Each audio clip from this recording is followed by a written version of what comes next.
Library administrators can configure variant criteria to use fallback paths. Fallback paths are useful for ensuring content isn't accidentally omitted from a published output, or for creating time-based variant criteria, such as release version, product model, or year. Library administrators create fallback paths by arranging variant criteria values into a tree structure. The trees can have various branches.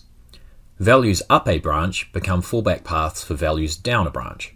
For example, a variant criteria called release version may have the values 1, 1.1, and 1.2.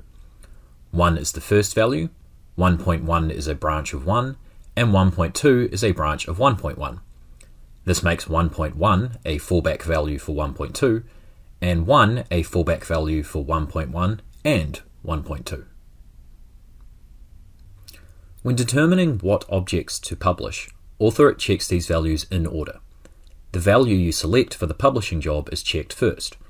Authorit will check each object used by the book being published and see if they have any variants matching the value you selected. If they don't, Authorit moves up the branch and checks for variants matching that value. Authorit will continue moving up the branch until it finds a variant matching the value being checked.